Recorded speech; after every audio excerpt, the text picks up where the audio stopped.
Boa noite a todos. Sejam todos muito bem-vindos ao nosso Congresso de Linguística Aplicada. Meu nome é Patrícia. Este é o meu sinal. Estou aqui com a professora Vera, Lúcia, Santiago, Araújo. Esse é o sinal da professora.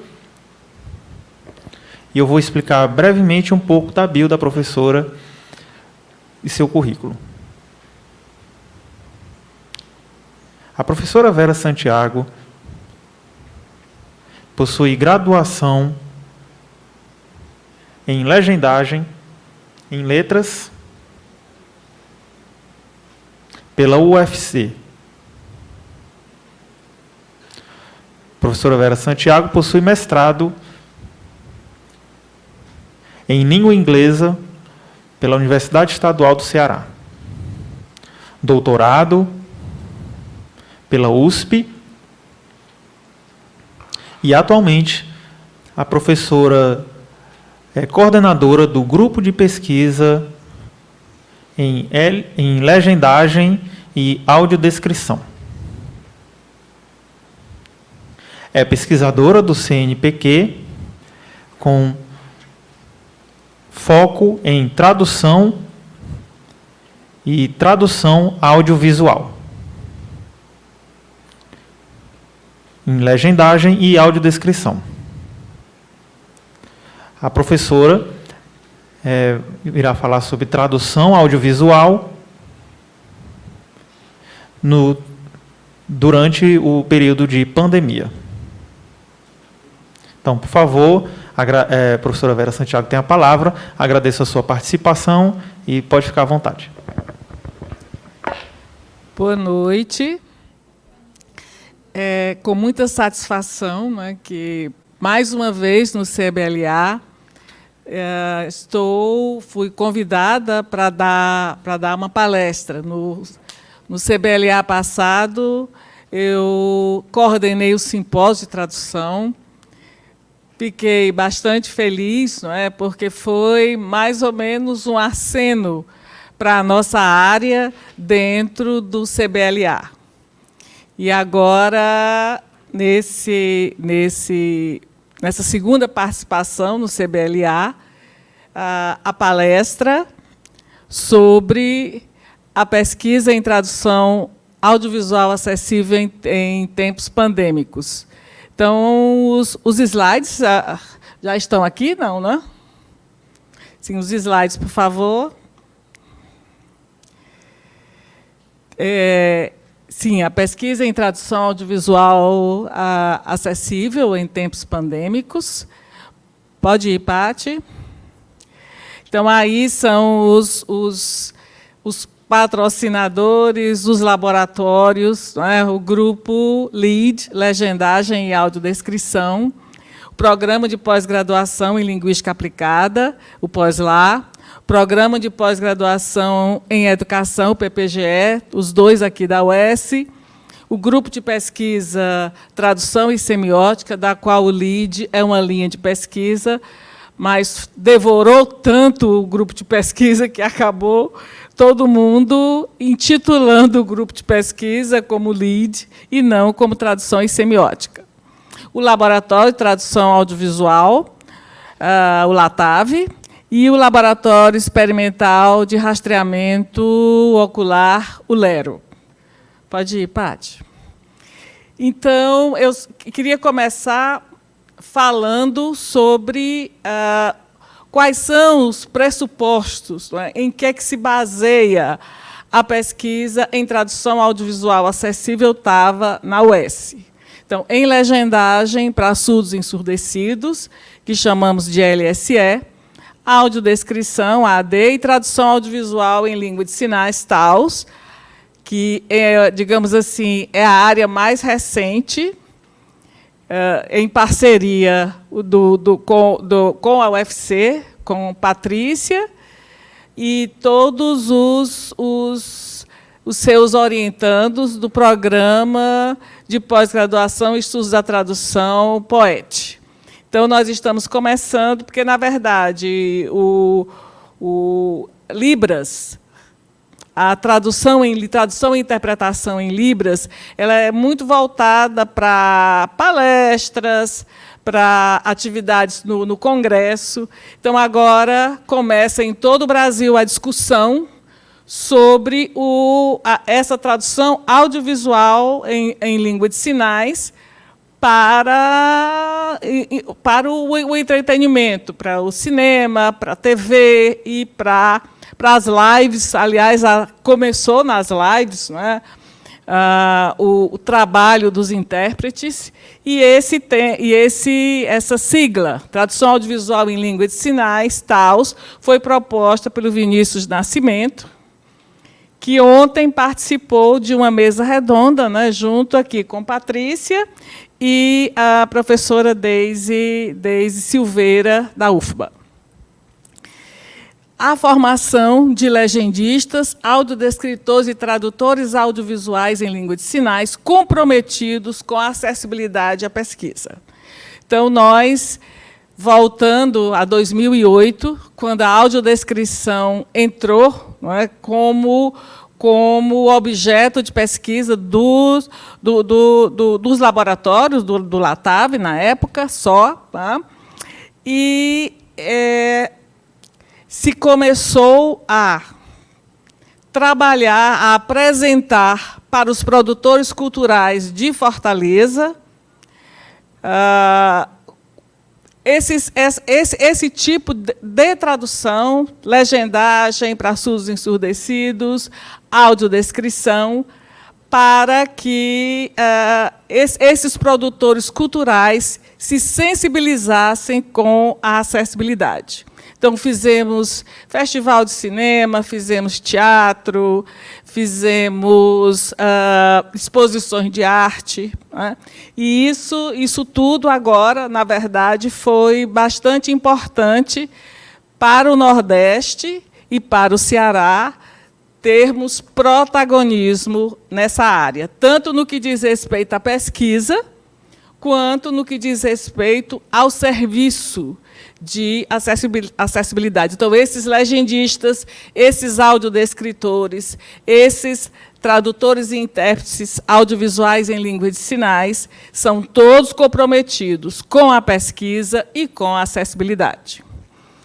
E o principal, pode voltar, Paty, um pouquinho, que principalmente a questão principal, não é, o que fez com que nós crescêssemos, não é, enquanto pesquisadores e enquanto profissionais da tradução audiovisual, foi a questão do protagonismo da pessoa com deficiência visual. Tá certo? Então, todas as pesquisas têm o depoimento, e agora essas pessoas fazem parte do próprio grupo de trabalho que realiza as audiodescrições, as legendagens e as traduções audiovisuais em Libras, como consultores. As pessoas com deficiência visual, elas já estão, digamos assim, bem na frente, né, dessa questão da consultoria, mas os surdos começam a fazer parte da equipe. Uma coisa importante não basta ser surdo, não basta ser pessoa com deficiência visual. Esses profissionais, esses pesquisadores, consultores, eles têm a mesma formação que nós, videntes e ouvintes. Então, começamos... Espera aí, eu acho que tem um antes, não? Vai, volte só um pouquinho. Ai. Não, pode ir. Vai mais um pouco, Patrícia, por favor. Porque tem um que está pulando. Então é esse. Então, tudo bem. Então, pode deixar. Esse que está pulando são os projetos que eu vou falar, né? Primeiro, eu vou falar sobre os surdos. Né? Não, tudo bem. Pode ir. Sobre os surdos e depois sobre os os projetos em audiodescrição. Primeiro sobre a legendagem para surdos e ensurdecidos e depois sobre audiodescrição. Nós fazemos pesquisas para pesquisas de recepção sobre legendagem para surdos e ensurdecidos desde 2002. E até então temos, digamos assim, depois de vários estudos, né, exploratórios, descritivos exploratórios, chegamos a várias hipóteses, né, sobre a recepção dos surdos, que legenda seria mais acessível para os surdos. Então, isso vem desde 2002, mas até 2016, as pesquisas exploratórias elas indicavam que o problema da legendagem oferecida aos surdos brasileiros era a velocidade da legenda. E aí, estou aqui até do lado dela, né? Tínhamos sempre resultados não conclusivos. E, antes da pesquisa exploratória, fizemos uma pesquisa no Brasil inteiro, e, nessa pesquisa, deu que a conclusão foi que o problema não era a velocidade, que, se a legenda fosse bem segmentada, a segmentação é a divisão da fala em legendas. Se a legenda fosse bem segmentada, a legenda rápida seria a mais confortável para os surdos. A Patrícia ligou para mim chorando, né? Quando finalmente a gente chegou nessa conclusão, que foi assim inusitada, não é, para nós. Isso foi depois de um estudo estatístico, não é? E aí, então, antes da pandemia, as legendas mais confortáveis para surdos, né, são legendas de aproximadamente 180 palavras por minuto, desde que sejam bem segmentadas. Legendas rápidas, bem segmentadas. Durante a pandemia, aí foi feita uma pesquisa com rastreamento ocular a respeito do número de linhas, 2 linhas ou 1 linha, da qual aqui agradeço de público ao UFC, porque o nosso rastreador quebrou, né, fizemos lá na UFC, né, essa pesquisa, e, finalmente, né, chegamos à conclusão de que a legenda de 2 linhas é a mais confortável, segundo já pesquisas do Jerry Dewally. Então, mesmo que seja uma linha curta, o ideal é que ela tenha 2 linhas para se fazer o movimento de deflexão, você ir da legenda para a imagem. Né? Tá certo? Pode ir, Patrícia. Foi só isso, porque, na verdade, uma pesquisa com rastreamento, a gente precisaria estar presente nos surdos. E no que diz respeito às pessoas com deficiência visual, né, foi assim, a pandemia foi uma bênção. Por quê? Porque nós tivemos a oportunidade, em primeiro lugar, de democratizar as nossas pesquisas com o Brasil inteiro. Então, tivemos pesquisadores, consultores, museus, vocês vão ver, né, quiseram trabalhar conosco, e, pela primeira vez, participamos de projetos desde a sua elaboração até a exibição final, né, do projeto. Né? Então, temos aqui a exposição na ponta dos dedos, o projeto Novo Olhar, o projeto UNO, que é com a UFRJ, na ponta dos dedos com o Museu da Fotografia Fortaleza, o que não nos disseram com a jornalista Andressa Meirelles, o Informa SUS, que foi um projeto feito durante a pandemia com várias universidades, chamado Universidade Emancipa, que visava dar informações para a população, né, da universidade, o que a gente estava produzindo na universidade para o resto do país. E a locução em audiodescrição, que, na verdade, é a UES que está na ponta da pesquisa, não é? Da parte da locução, principalmente pela problematização dos nossos professores fonoaudiólogos, que trouxeram para a nossa pesquisa digamos assim, uma nova perspectiva no que diz respeito à locução. E, por fim, também com o Museu da Fotografia, participamos da exposição Estranhamento. E vocês vão já saber. Então, pode ir, Paty, por favor. Então, o Na Ponta dos Dedos foi um projeto feito com a Universidade Federal, o projeto Fotografia Tátil, o Museu da Fotografia Fortaleza e o Instituto dos Cegos. Então, tiveram oficinas para ensinar cegos a fazer suas fotografias. E aí, 2020 seria já a exposição. Só que, em 2019, com a pandemia, essa exposição foi adiada. E foi aí que nós entramos, porque em 2019 eu conheci o professor Roberto Vieira, que é do Departamento de Arquitetura e Urbanismo e Design, da UFC, que fazia as peças táteis, né? Iria fazer já tinha experimentação com peças táteis, aliás, estão aqui, quem quiser tocar depois, né?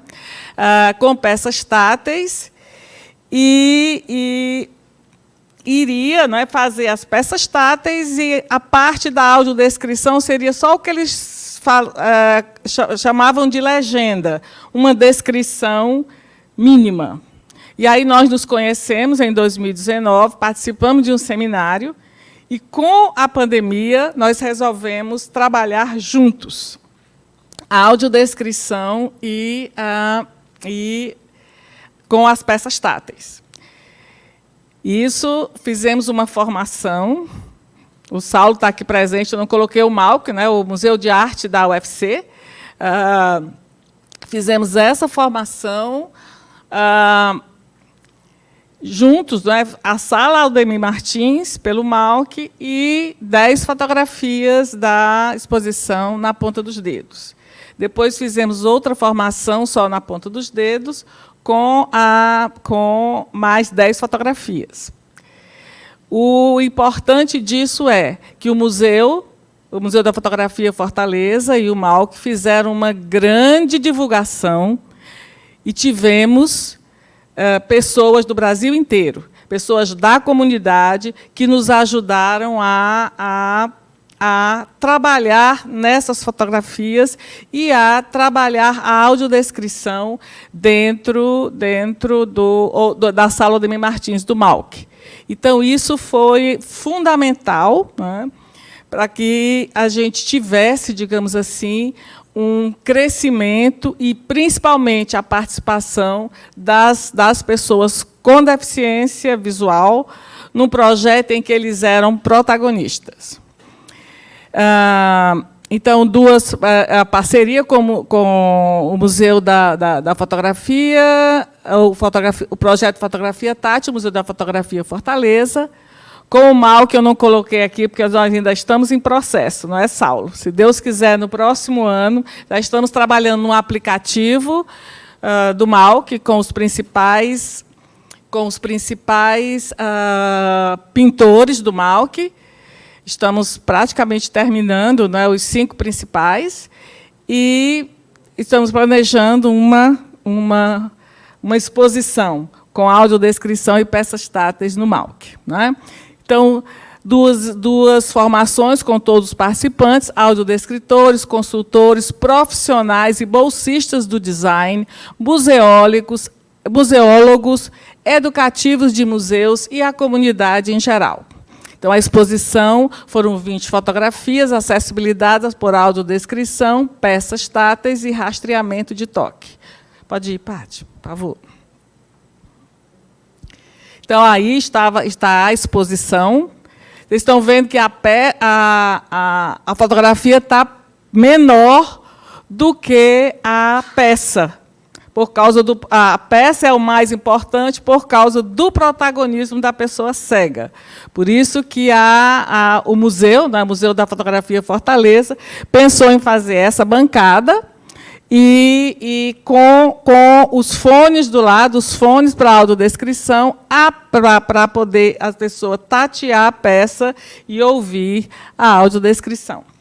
Pode ir. E aí está não, pode voltar um pouquinho. Pode. Só um pouco. Esse é o que a gente chama, esse é o que se chama de rastreamento de toque. Foi um equipamento, né, feito pelo DAUD, pensado pelo Departamento de Arquitetura e Urbanismo e Design, pelo projeto Fotografia Tátil, em que você tem uma lâmpada em cima, a peça embaixo, e à medida em que você vai tateando, o áudio dispara, não é, com os principais pontos da audiodescrição. Pode passar, que é o próximo. Vocês vão ver um pouco desse rastreamento.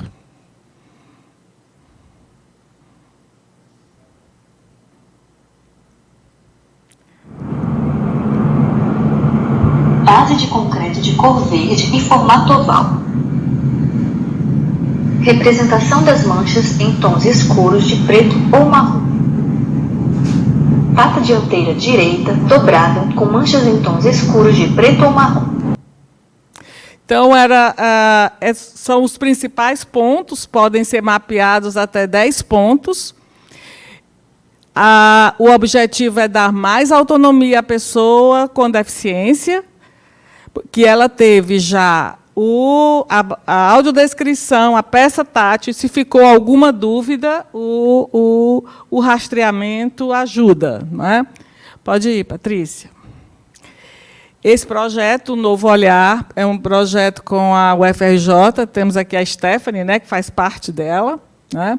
Ele foi desenvolvido em parceria, esse projeto, com a Funarte, a UFRJ, por meio da Escola de Música da Universidade, disponibiliza oficinas de artes em geral, com ênfase nas artes visuais, online e em várias regiões do país. O projeto reúne capacitações em arte e educação e também regência coral. O projeto tem o objetivo de ampliar a percepção de toda a sociedade sobre as deficiências, contando para isso com a exibição online de performances de artistas e vídeo podcasts, ou vodcasts, sobre arte e acessibilidade, também com uma série de publicações. Então, nós entramos para passar 2 meses, né, com uma equipe que a UFRJ, né, e o Projeto UNO, o Novo Olhar, foram os primeiros a comprar a nossa ideia de que era necessário ter na equipe de audiodescrição uma pessoa com deficiência visual. Então, temos audiodescritores, os audiodescritores, atualmente são 3, consultores 1 e 1 locutor.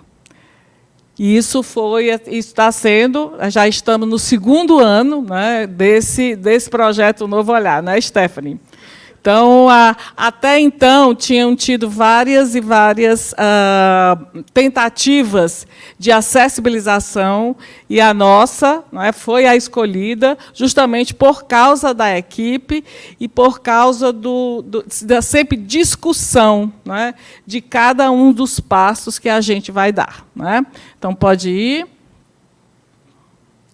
O outro projeto foi o que não nos disseram, que é uma exposição de fotografias de 16 mulheres que foram vítimas de violência doméstica.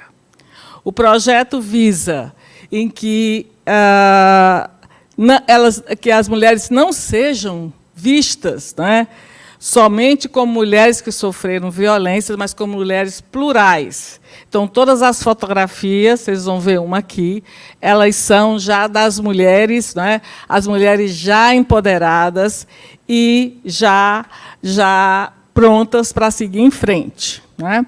Também tivemos a mesma formação com audiodescritores, consultores, As fotógrafas, né, foram 16 fotógrafas mulheres, ou foram 14 fotógrafas mulheres, né, que fizeram os bolsistas da arquitetura e do design, e a comunidade em geral, novamente, né? O desafio agora foi a questão da locução, na ponta dos dedos. Tivemos o nosso locutor, que era o mesmo locutor do Projeto Uno, o Projeto Novo Olhar, mas aqui precisava-se ter uma nova perspectiva. Por quê? Porque as fotografias eram acompanhadas dos depoimentos das mulheres.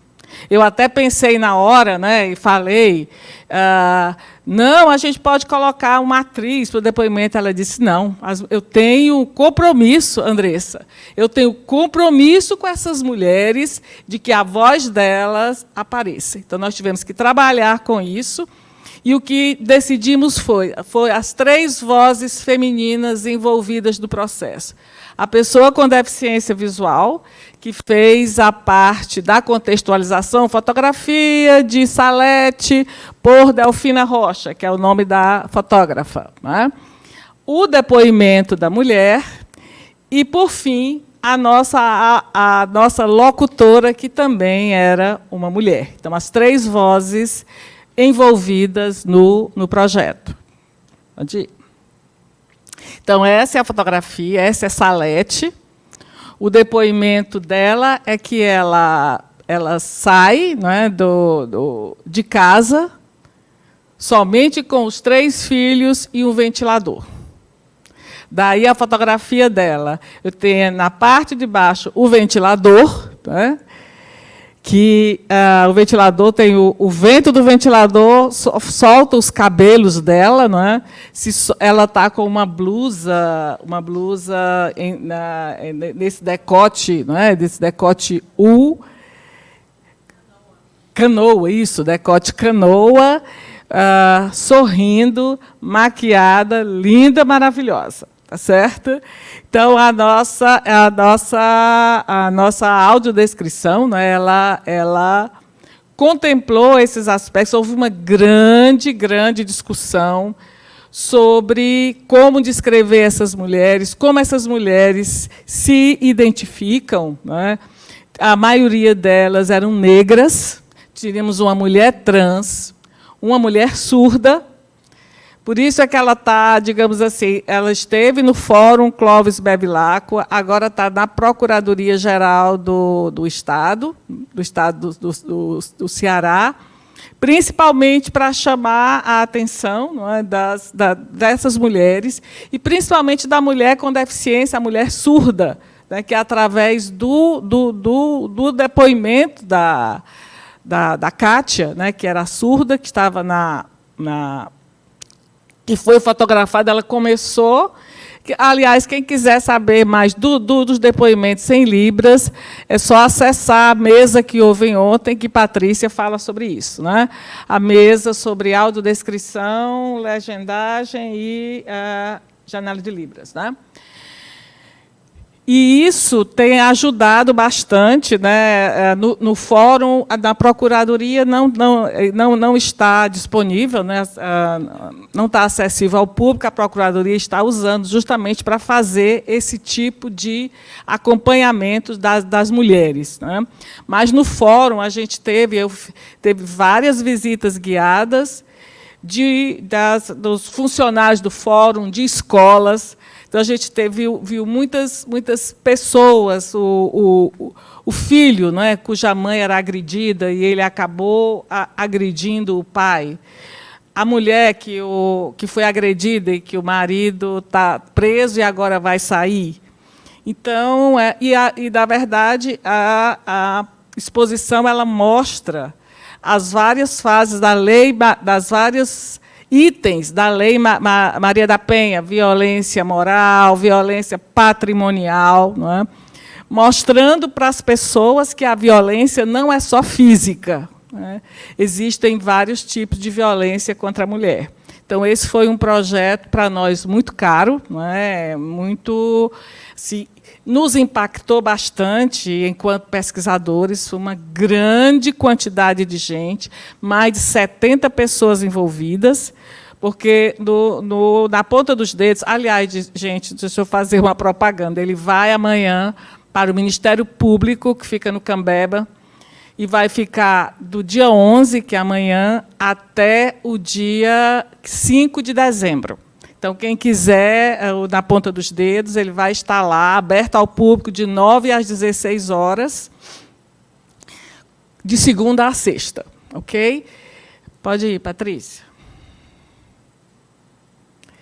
Então, as peças táteis na ponta dos dedos, os detalhes da peça foram feitos com cola de relevo, aquela da vaquinha lá do rastreamento com camurça, para dizer que era malhado.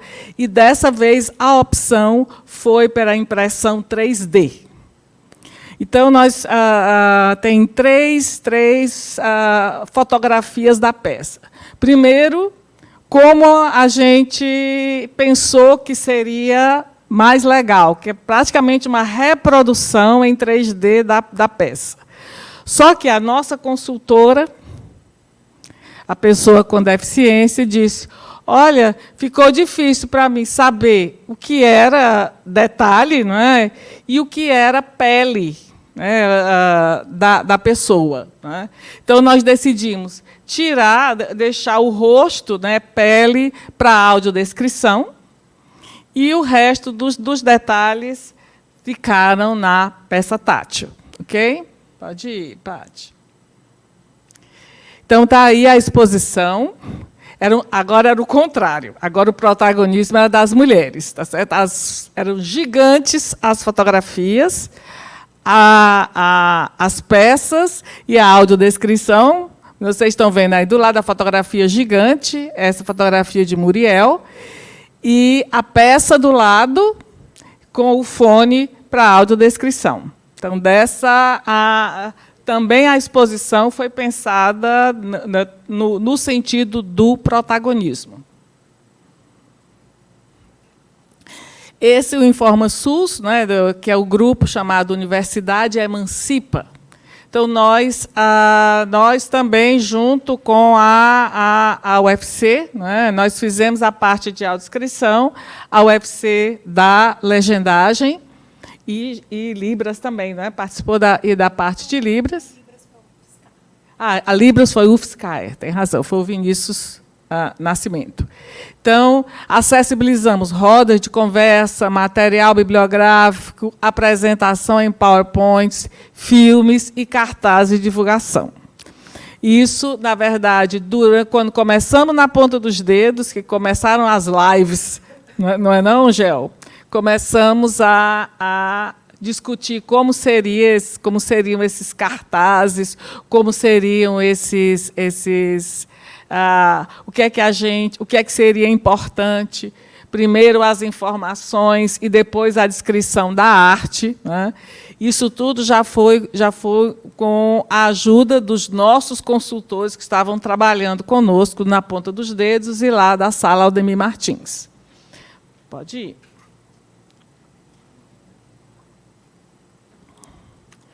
A locução.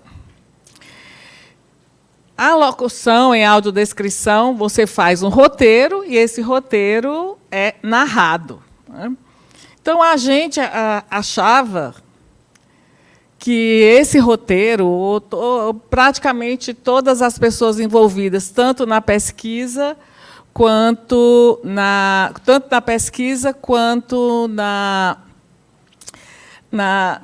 como profissionais da audiodescrição, de que essa locução devia ser monocórdia, que ela não tivesse inflexões, que ela não significava. E aí, um colega nosso, quando nós fizemos o Cine Ceará, em 2009, né, os filmes que a gente achava que a nossa locução era maravilhosa, ele disse assim: é isso mesmo? Ele é muito lorde, né? Ele disse assim.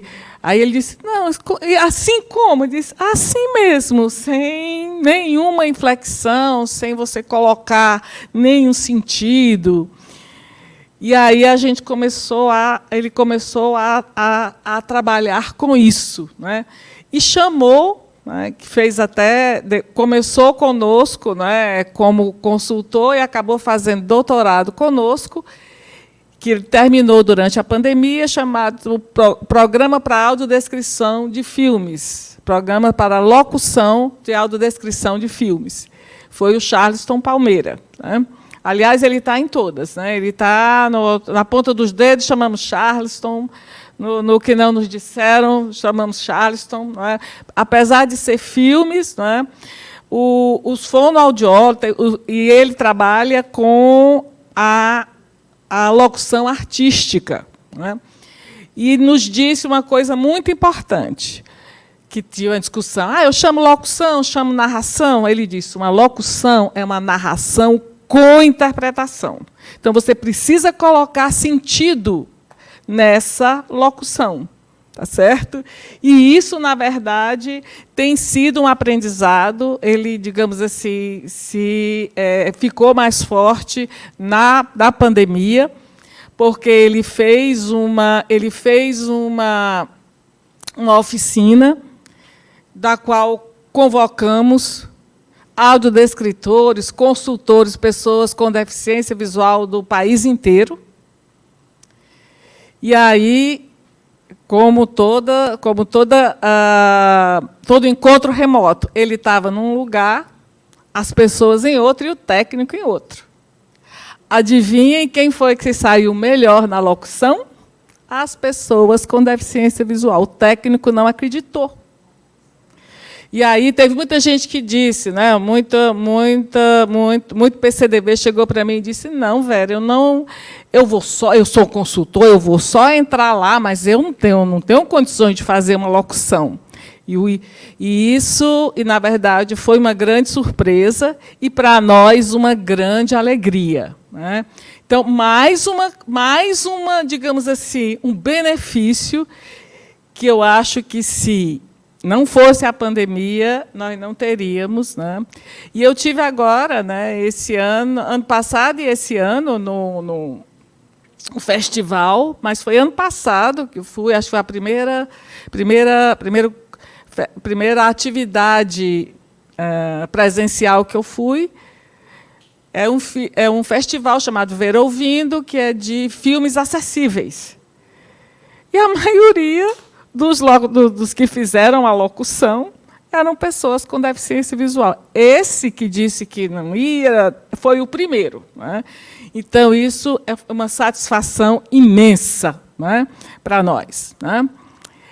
Também temos ainda não saiu, não é, mas de uma audiodescrição em que o locutor é personagem. É como se ele fosse um voice-over. Né? Ele começa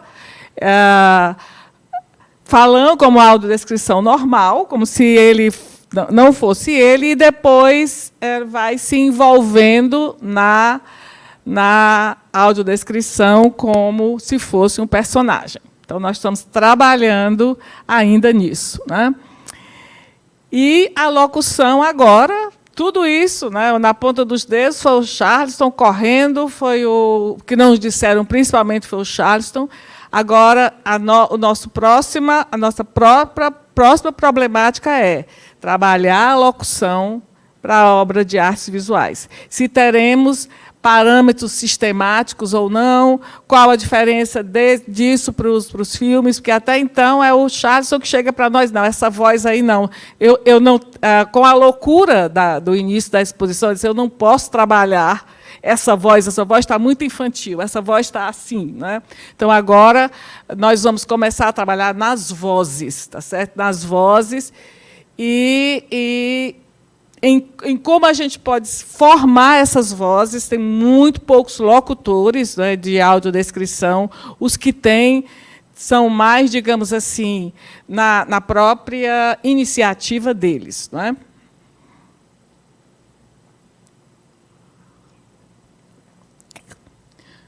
Por fim, mais uma parceria com o Museu da Fotografia,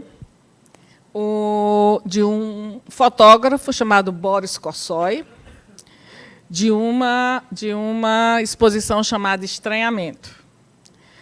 Desse, nós fizemos acessibilizamos apenas 4 fotografias. Aliás, a gente está precisando, não é, que mais pessoas trabalhem nisso. Nós estamos formando essas pessoas, não é? Mas ainda, então, do Boris, só que aí o Roberto recebe as fotos e me manda as 4 fotos fotografias, não é, do Boris, eu quase morro. Então, realmente é um estranhamento. Eu não sabia nem o nome, não é? E muito menos o nome, o título das fotografias, né? E aí nós começamos a trabalhar nessas fotografias. Daí eu fui pesquisar sobre Boris Kossoi, já, digamos assim, com muita base, não é, das formações que nós fizemos, dos trabalhos sobre, ou das palestras, não é, sobre composição de fotografias. E aí é realmente um fotógrafo especial, né, o Boris, e ele trabalha com o realismo fantástico na fotografia, né? Então, são fotografias bastante interessantes, né? E nós, dessa vez, nós não tivemos tempo de fazer formação e nem nada, né? Mas trabalhamos juntos, fazendo a audiodescrição e as peças táteis. Pode ir, Paty. Então, essa é da bailarina, que a gente não tinha o nome, eu tinha feito todinho. O modelo estava lá, etc, etc, etc. Né? Disse, cadê o título? Não, o Boris não mandou ainda. Quando chegou o título, tivemos que mudar totalmente a audiodescrição. Então, acho que não tocou, não, aqui é Hã? Fotografia retangular colorida de Boris Kossoi, intitulada A Bailarina, feita em São Paulo, 2007. Nela, a parte de uma manequim de vitrine de cor branca deitada em meio a folhagens. Ela parece se esconder nessas folhagens com diferentes tons de verde, verde bosque, verde jade e verde esmeralda, as quais preenchem quase toda a foto. A manequim tem o olho, a face direita e parte do peito desenhados com lápis preto, em traços que lembram pinturas tribais. Os olhos estão semicerrados, como que olhando para baixo, e sugerem tristeza. O nariz é pequeno e os lábios são carnudos, e estão contornados por um batom vermelho. As folhas da parte inferior, abaixo da manequim, são predominantemente verde claras, chegando a um tom quase amarelado. São folhas pequenas, parecidas com folhas de limoeiro. Nessa parte inferior, apenas as folhas que recobrem parcialmente o busto da manequim são verde escuras. As folhas da parte superior, acima da manequim, diferem em tamanho. As que recobrem e ladeiam a manequim são pequenas, tendo somente uma grande à direita. As 5 folhas grandes restantes, de formato bem arredondado, encostam na parte superior da foto. Então, nós não tínhamos, assim, essas coisas tribais, foi passado por cima, né? Era só uma manequim caída no meio das folhas, aí depois a gente viu que era muito mais do que isso, né? E indo para a exposição, aliás, está, né, se quiserem conhecer o nosso trabalho, está no Museu da Fotografia, no 2º andar, do Boris Kossoi. Você vê que esses modelos aparecem em não sei em quantas fotografias do Boris, e ele cria, né, às vezes, baseado em cinema. Nós fizemos um que era baseado no Iluminado, acho que é Homage a Kubrick, né, do Kubrick. Então, isso, na verdade, pelo menos me deu assim, muita satisfação, porque, na verdade, eu amei fazer o trabalho com o Boris, né, e me deu um novo olhar também para a fotografia. Como nós fizemos só 4, foi uma loucura também, mas não foram os 20. Né, na ponta dos dedos, nós ficamos lá no Museu da Fotografia, num desespero total, né, para poder entregar. E do Boris, a curtição foi maior. Né, nós fomos lá conversamos com a mulher dele, né, na abertura da exposição, e tivemos assim a grata surpresa, né, de todo mundo gostar bastante, né, tanto das peças como da audiodescrição. Então, aqui ela está aqui sem a parte 3D, tá certo? Mas quem quiser tocar na bailarina, ela está aqui, né? Ok? Pode ir. Aqui é como está lá no Museu da Fotografia. Pode ir, Paty. Então, está aí a peça da bailarina. E mais acima aparece a fotografia. Vamos ver já. Está aí a fotografia, como está lá no Museu da Fotografia Fortaleza. Então, aqui estão as referências. Eu vou deixar com Claudiana, os slides vão estar disponíveis para quem quiser. Não é? E aqui, pronto, muito obrigada. Então, aqui está o nosso Laboratório de Tradução Audiovisual, nossa rede social, Latave Lead, e o nosso canal do YouTube, né, o canal do Latave, que aí eu peço que vocês se inscrevam, né? Se inscrevam no canal do Latave para a gente poder ter algumas benesses, não é? no que diz respeito à transmissão das nossas pesquisas. Muito obrigada.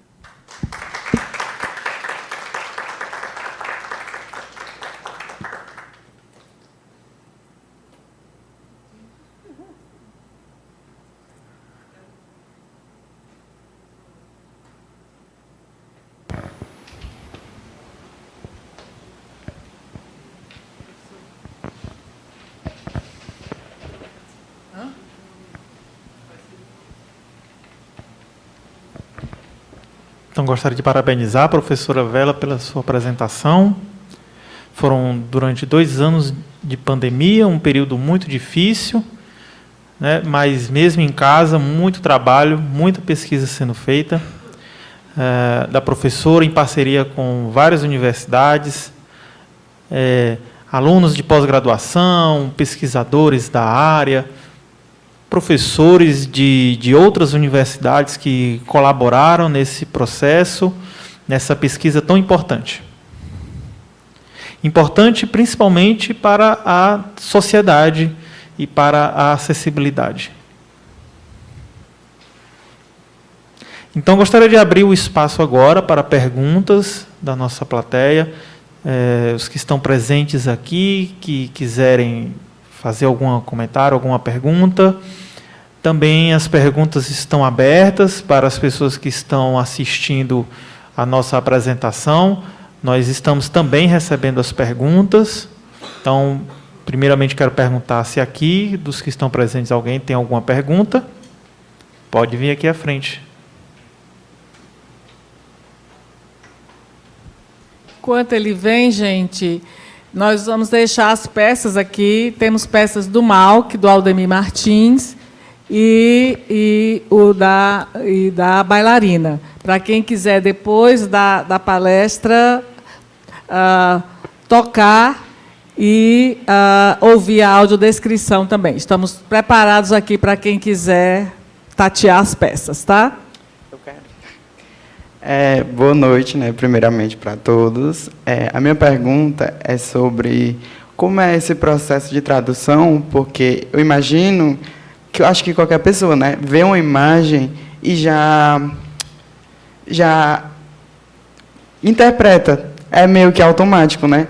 E na tradução a gente tem que ser o máximo imparcial possível, né? Ou seja, eu não posso deixar a minha subjetividade tomar a frente, né? Porque eu tenho que detalhar aquela obra, né? Aí como é que é feito isso? Como é que a senhora consegue dividir? Não consigo. Não consegue. A arte... Teve um áudio, deixa eu contar a história do Holland, né? Ele é museólogo inglês, e aí começaram a discutir como seria essa acessibilidade na Inglaterra. Aí falaram exatamente isso. Como é seu nome? Ian. Então, Ian, falaram exatamente isso aí que você falou. Ele disse, eu disse, como é que eu vou descrever a arte? Tá certo? Então, a arte é fruição, tá certo? É emoção.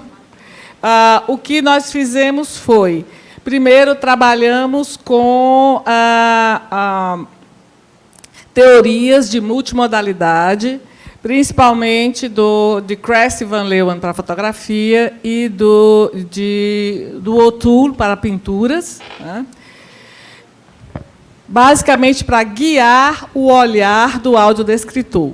Mas o Holland disse uma coisa muito importante: a arte é muito mais do que descrever características físicas. Então, o que é que nós aprendemos nessas formações? O que é que torna a fotografia, o que é que torna essa pintura uma arte, tá certo? Então, isso foi... E como é que a gente consegue isso? Fazendo uma leitura dela, tá certo? E aí, mas como foi que a gente fez uma leitura que não fosse só de uma pessoa? Tínhamos grupos de WhatsApp, cada um ficava com um quadro, né, como quadro ou como uma fotografia, e depois nós íamos discutir essa fotografia, essa audiodescrição com o grupo todo. Tínhamos discussões que foram muito importantes, né? Então, tivemos, por exemplo, e vários profissionais que trabalhavam com isso. Por exemplo, veio uma pesquisadora, Flávia Maia, que pesquisou como os cegos congênitos lidam com as cores.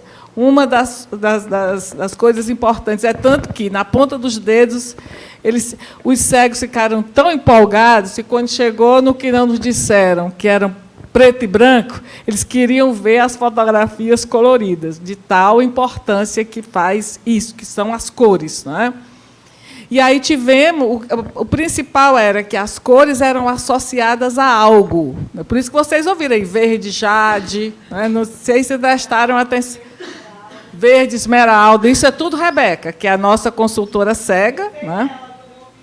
Não, e ela dizia assim, eu disse, verde, jade não existe, Rebeca. Ela disse, existe, professora, pode olhar. Aí eu ia olhar e realmente, né? Então, aprendemos isso. Veio um consultor com deficiência visual que fez a nossa especialização aqui na UES, que trabalhou com capas de disco. Então, ele desenvolveu uns parâmetros a partir de como a pessoa cega enxerga e trabalha a fruição naquela obra. Então, nós tínhamos isso, não é? Tínhamos padrões sistemáticos, sim, mas cada obra foi cada obra. Cada autor foi cada autor. Tanto que nós conhecemos o Aldemir, né? Eles têm aqui 3 peças do Aldemir. Conhecemos o Aldemir como, digamos assim, a palma da mão, tá certo? Porque tivemos, né, com Saulo, que está aqui, Graciele, discussões sobre a obra do Aldemir. Primeira coisa, a gente não estava estudando fotografia? Fotografia era o olhar do fotógrafo. O olhar do Aldemir não era o olhar de fotógrafo. Então, o gato do Aldemir é um gato diferente. O galo do Aldemir é um galo diferente. Nós teríamos que dizer qual era o galo do Aldemir. Como diz o Holland, impossível descrever arte sem interpretar, né? Então, isso foi o grande aprendizado desses projetos, né, que falei para vocês. Tudo isso eu aprendi, né? Inclusive o protagonismo da pessoa com deficiência, apesar de fazer pesquisa para a pessoa com deficiência visual e para as pessoas surdas, né? Aí esses projetos, durante a pandemia, nos mostraram a importância da participação da pessoa com deficiência visual, não só, não é, na recepção, nos dizemos como é que elas recebem, mas também na produção, não é, dessas traduções, dessas audiodescrições, dessas legendagens e dessa tradução audiovisual em língua de sinais. Nesse festival Ver Ouvindo, que já falei para vocês, teve um surdo que fez uma proposta, junto com os intérpretes, de ele fazer a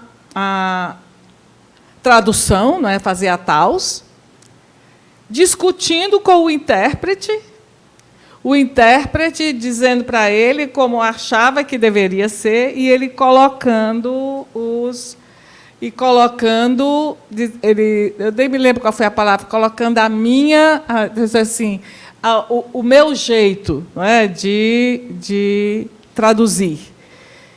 E isso ele foi por toda a bibliografia, inclusive nós aqui, não é, do que nós fizemos aqui na UES, não tinha nada e desenvolveu. Não é?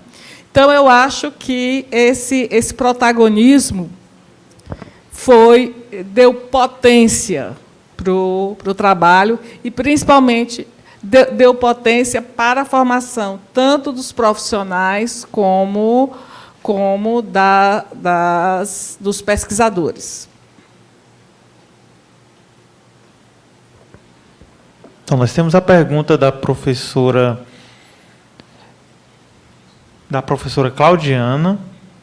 Então, por favor, pode também se dirigir aqui à frente para fazer a pergunta.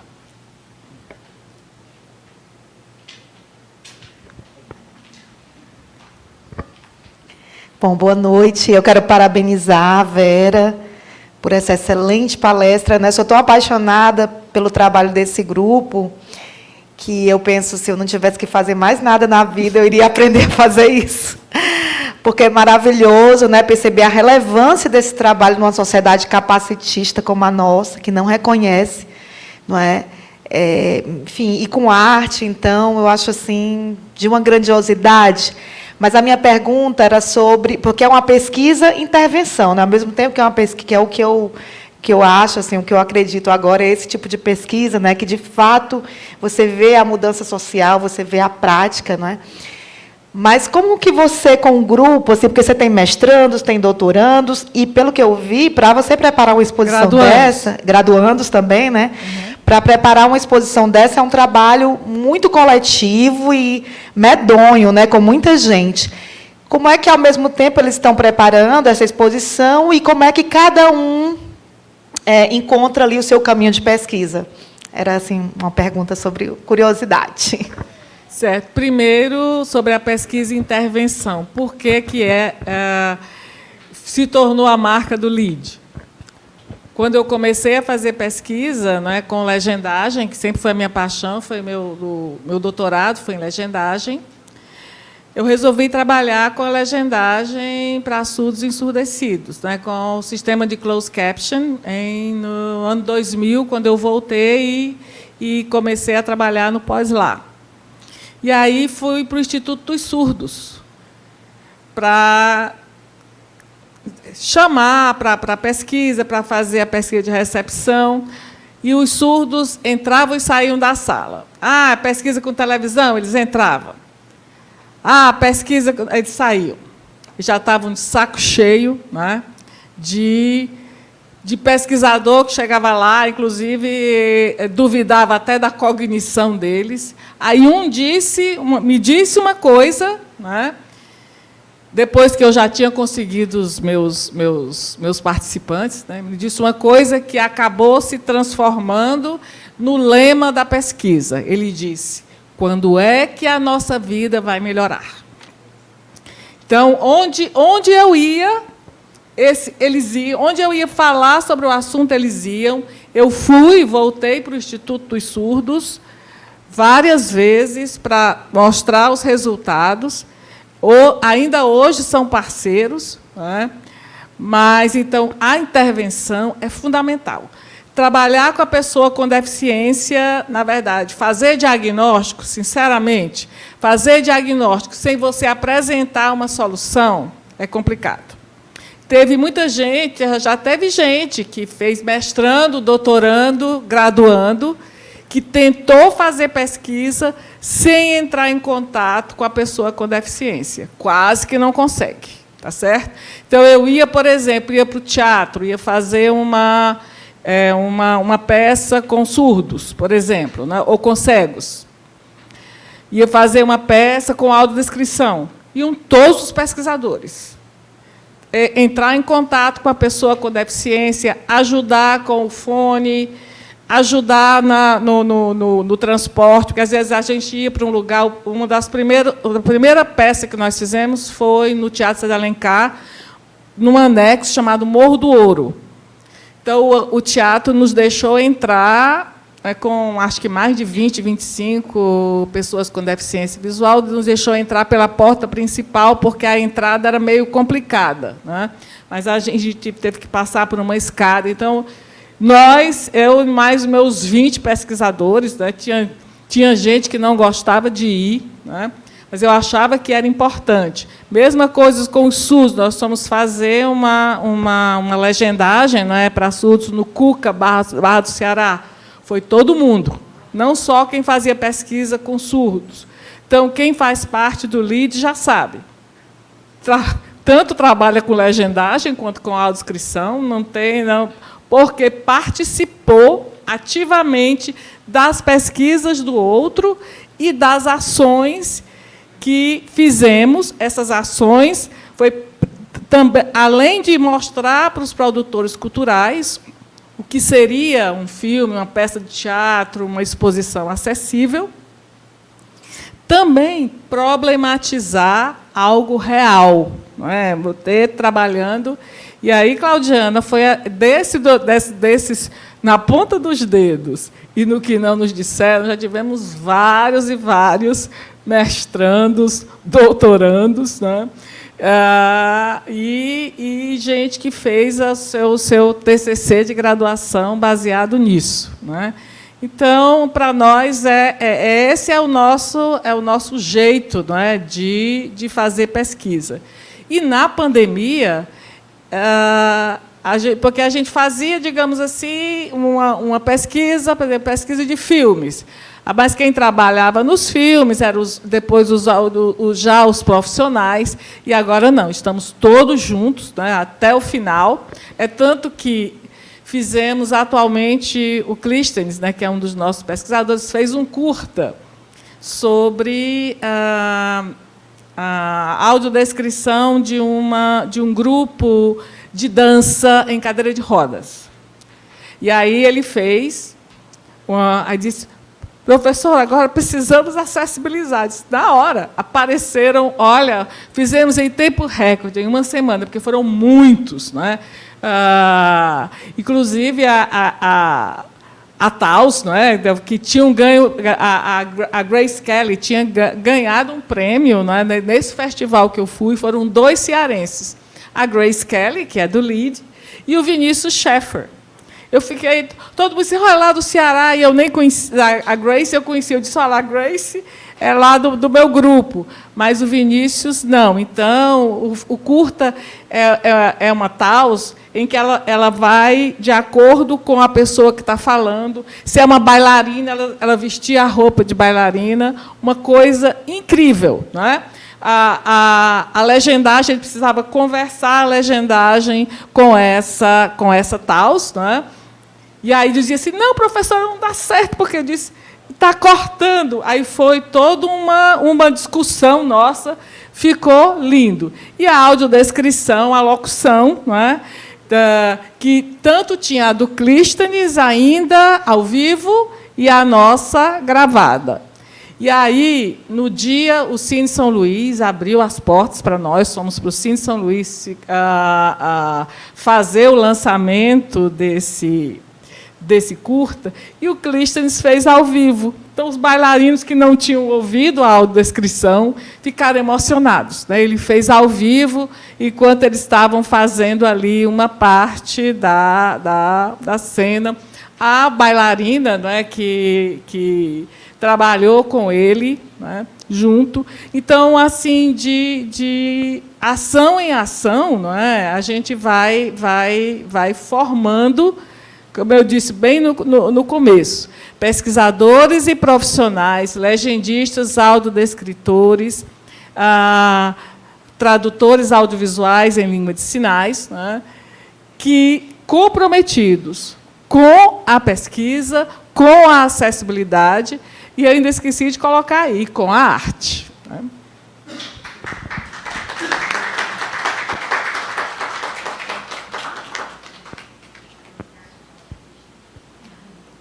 Agora eu vou ler as perguntas que os nossos participantes têm colocado no chat. Tem também muitas pessoas que estão parabenizando a professora, elogiando, pela sua pesquisa. Nós temos 3 perguntas que foram colocadas no chat. A professora Branca, ela pergunta: a audiovisual, a fotografia, essa reconstrução poética na audiodescrição, ela é possível? Não seria isso o caso? A audiodescrição, uma reconstrução poética? Sim. Antes se achava, né, como o Ian falou, não é, que tinha que ser algo fora de você, que tinha que ser algo imparcial, mas é uma reconstrução poética, sim, porque a gente tenta colocar na audiodescrição aquilo que é arte. Então, o texto também tem que ter um pouco disso. Eu lembro que a primeira vez que nós fomos, esse do Morro do Ouro, né, lá no Teatro de Alencar, foi a primeira peça, depois eu soube que até o Jesuíta Barbosa era um dos, com 15 anos. Né, foi a turma que estava se formando naquele curso de teatro, né, da Universidade Federal do Ceará. E a gente ainda estava naquela coisa monocórdia. Aí o surdo, aí o cego, aquela maravilhosa, aquela interpretação e aquela nossa locução, ele disse assim: esse negócio aí não melhora, não. Então, assim, a gente teve, né, teve muitas, digamos assim, primeiro, quando essas pessoas com deficiência visual começaram a ter acesso, não é, a mais e mais audiodescrições, elas foram, na verdade, começando a ficar mais exigentes. Não é? E aí não eram, digamos assim, muitas as ofertas, então aquilo ali tudo bem, mas já pensou você assistir televisão com uma audiodescrição todo o tempo? Vai para fulano, vai para lá. É a mesma coisa que dizer assim, essa notícia triste que tivemos. Gal Costa morreu. Não é assim que as coisas acontecem, não é? Então é isso que essa é o texto, na verdade, tem que trabalhar essas questões. E aí nós estamos assim bem, digamos assim, envolvidos agora nisso, não é? Na questão de como construir esse texto. Tem outra pergunta também da professora Branca. Ela pergunta: e essa reconstrução poética no cinema? Como que a gente poderia resolver essa questão? Principalmente, nós ainda estamos em processo, tá certo? Ainda estamos em processo, porque os cineastas odeiam a audiodescrição. Justamente por isso que a gente não está conseguindo colocar nos nossos textos a arte. Então, o que é que estava? A linguagem cinematográfica. Não é? Se ele coloca de cima para baixo, em plongé, contre-plongé, o importante não é isso, é qual é o significado dessa linguagem. E isso nós estamos começando a fazer. Aquilo que eu falei bem no começo, sobre a locução, não é? De colocar a emoção na locução, de colocar o personagem, não é? Dialogando com a audiodescrição e dialogando com o filme. Não é? Então, nós estamos ainda procurando esse caminho, mas principalmente trabalhar a descrição, né, a partir daquilo que é a arte no filme. Né? Então, isso ainda está, por exemplo, e no drama até que conseguimos, mas na comédia ainda não. Tá certo? Eu me lembro muito bem, nós tentamos fazer um pedacinho do filme do Chaplin, o Circo, que é uma coisa engraçadíssima. Todo mundo morrendo de rir quando vê as imagens, e o cego dizendo assim: mas por que está todo mundo rindo? Porque a audiodescrição é uma droga, tá certo? Nós não conseguimos ainda, né, trabalhar, porque aí envolve texto e envolve locução. É escrever um texto em que você possa colocar a emoção na voz, não é? Então isso ainda estamos trabalhando. Daí a importância da locução. Aí eu te digo, Branca, eu acho que principalmente eu digamos que era 70% locução, o jeito que você fala, e 30% o roteiro, né, que é o texto escrito.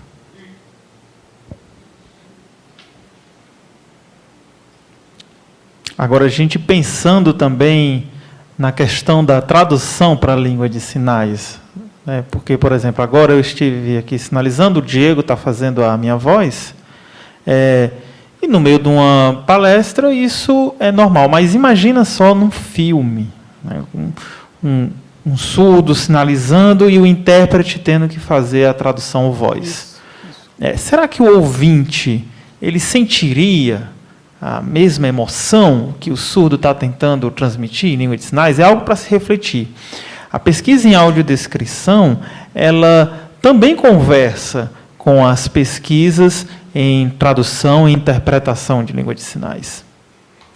Sim, com certeza, conversa, sim. Essa que eu falei do filme do Clístenes, né, da dança, a interpretação da Grace Kelly, impossível você não se emocionar. Impossível. Do jeito, mesmo sem saber Libras, tá certo? Mesmo sem saber Libras. E eu achei importante, desse surdo, esqueci o nome dele, não é, lá do Ver Ouvindo, que eles participem também. E que os surdos possam fazer isso também junto com os intérpretes.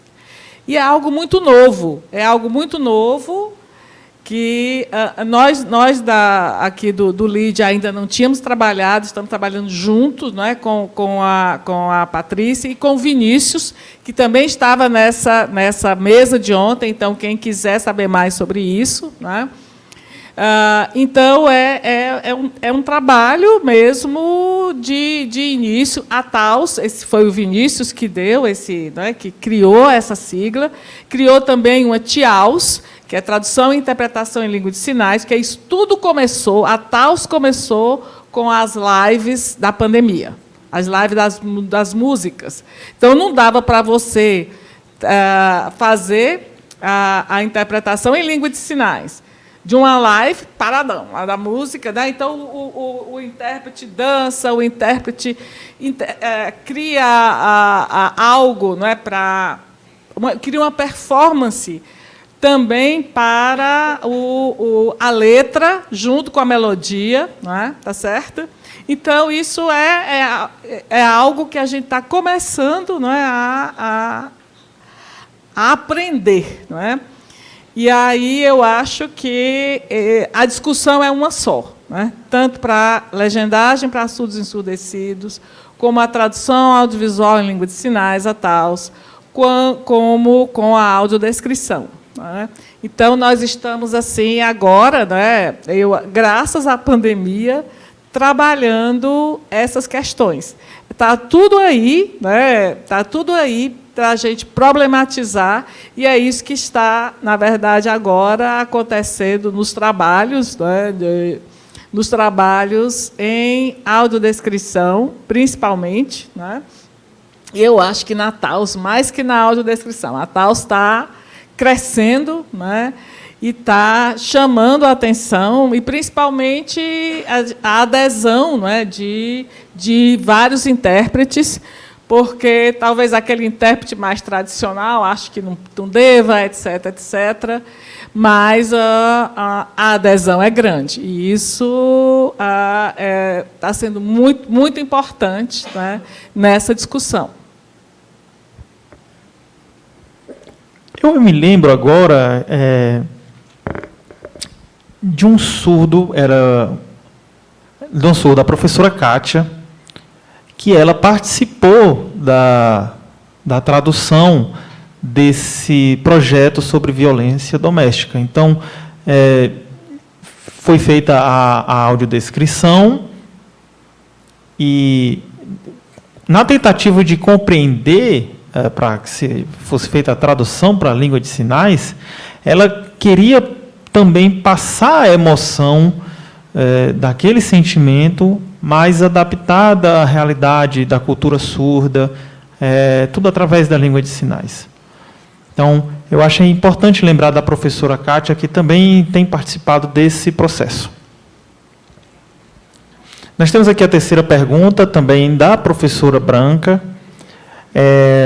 Ela está aqui fazendo um comentário, que aqui no nosso congresso, no nosso CBLA, nós tivemos alguns participantes que realizaram a sua autodescrição no início da sua apresentação. Porém, durante a apresentação dos slides, não foi realizado a descrição do slide. Isso passou despercebido. Como que a gente poderia proceder futuramente nessas situações? O ideal é ler os slides.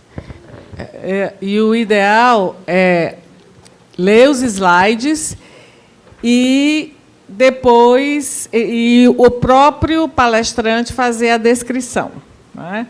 Por isso é que aqui vocês viram, fiz a descrição lá da Salete, né, da mulher, tínhamos a descrição de todo o material. Por quê? Isso também na pandemia. A pandemia foi realmente... Teve um técnico aqui que criou um site, né, que você fazia audiodescrição de uma live, né? Aí uma cega me disse: olha, eu não vou nem para aquele negócio lá, eu gosto mais como você faz, você mesmo, na própria apresentação você fala, porque eu adoro participar do chat. Então, diferentemente da Libras, o ideal é que, numa apresentação, o próprio apresentador faça essa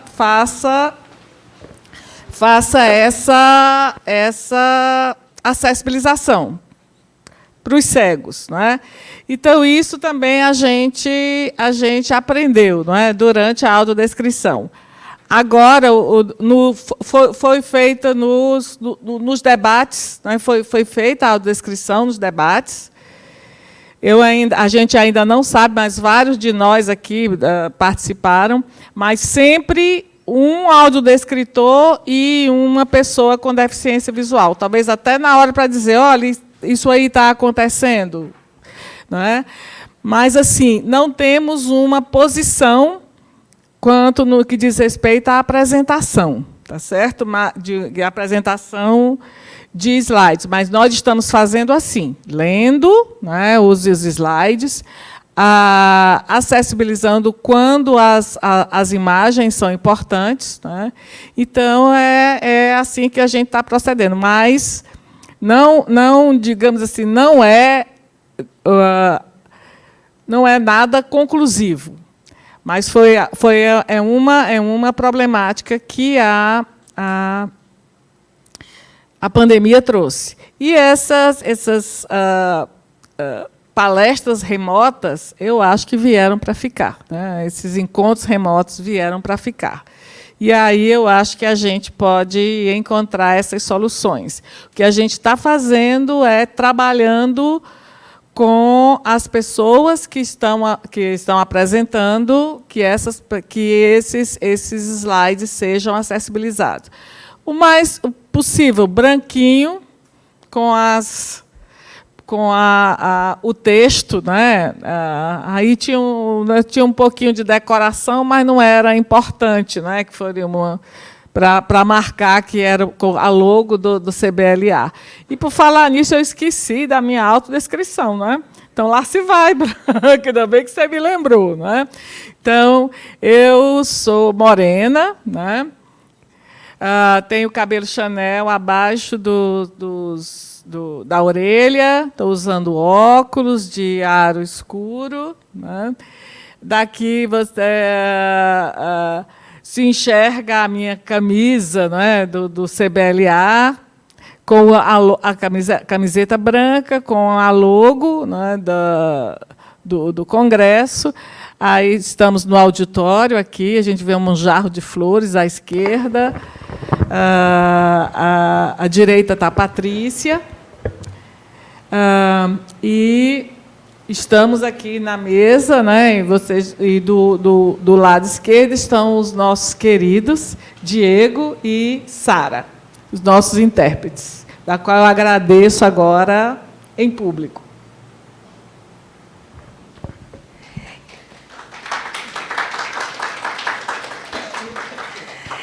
Eu agora vou falar em português.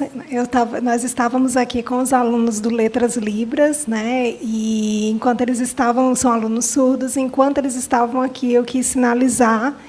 Eu fiquei muito feliz deles terem vindo. Eles saíram lá do campus da UFC e vieram para cá para prestigiar a professora Vera e as pesquisas da professora Vera.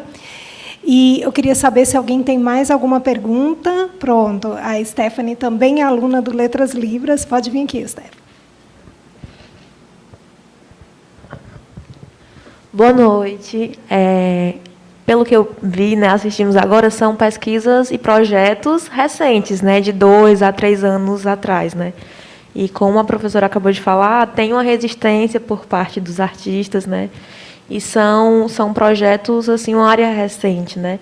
Então, a minha pergunta é sobre essa democratização, sobre esse progresso, porque tudo isso tem um recurso financeiro por trás, né? Tem muitas pessoas voluntárias, com certeza, se esforçando para fazer esses projetos acontecerem, mas na questão de recursos financeiros, né? Em artistas, em filmes e cinemas, nós estamos todo mês tem filme novo no cinema saindo, né? A gente não vê esses projetos participando do cinema ativamente, né? Então, a minha pergunta seria mais essa, uma curiosidade, né? Sobre esses recursos financeiros, não valores exatos, né? Mas é mais essa burocracia por trás que a gente não vê. Os projetos, na verdade, da universidade, eles são voluntários mesmo, né? Mas o Museu da Fotografia remunerou os audiodescritores, os consultores e o locutor, né? Com poucos recursos que eles conseguiram no edital. Eu entro, quem me financia é o Estado, né? Eu sou pesquisadora do CNPq, né? Mas o que acontece é o depois. Por exemplo, todo dia eu recebo, professora, eu preciso disso. Está lá, eles estão recebendo da iniciativa privada. Nós participamos aqui de quase todos os equipamentos culturais daqui. Cine Teatro São Luís, o Teatro Zé de Alencar, o SESC, o Centro Cultural Banco do Nordeste, Centro Cultural da Caixa, né? E essas pessoas estão chamando os nossos, né? Quem está preparado, e aí, na verdade, eu indico quem está preparado. O Projeto Uno, por exemplo, a consultora era a Rebeca, que virou mestranda, que é por bolsa, né? O consultor que entrou era um dos que estava na ponta dos dedos. Ele estava voluntário e aí ele começou a trabalhar no Projeto Uno. Então, na verdade, essa profissionalização ela vem junto, né, com a pesquisa e com as possibilidades de pesquisa, né? Então, a gente o que é dentro da universidade, a gente tenta encontrar recursos, né? Eu já entrei em vários editais, né? Um foi do Banco do Nordeste, quando tinha, né? E antes desse governo atual tínhamos muitos, a gente vai, né? E conseguimos fazer DVDs e conseguimos um equipamento de interpretação simultânea num desses projetos com a CAPES, o rastreador ocular. Então, a gente vai trabalhando e trabalhando com os parceiros, né, que depois contratam um bom profissional, tá certo? Então, isso é fundamental. E a participação da comunidade, muitas vezes, quem está na comunidade acaba se engajando, se tornando um audiodescritor ou um consultor, né? Mas quando chega na hora mesmo do trabalho final, tanto do que não nos disseram, quanto da ponta dos dedos, foram os profissionais, somos nós mesmos, os pesquisadores. Por exemplo, tem muitos projetos que a gente entra em que o pesquisador tem uma bolsa de mestrado, de doutorado, né? E esses pesquisadores entram realmente para aprender, para mostrar para os produtores culturais e depois se tornam profissionais. O que a gente quer é que sejam profissionais, né, que sejam envolvidos com a pesquisa, né, e com a acessibilidade, né. Bom, pessoal, nós estamos já chegando ao final. Eu vou pedir para que não saiam, porque hoje haverá sorteio de livros. Nós estamos aqui com as peças, onde vocês podem tatear, observar, tá certo?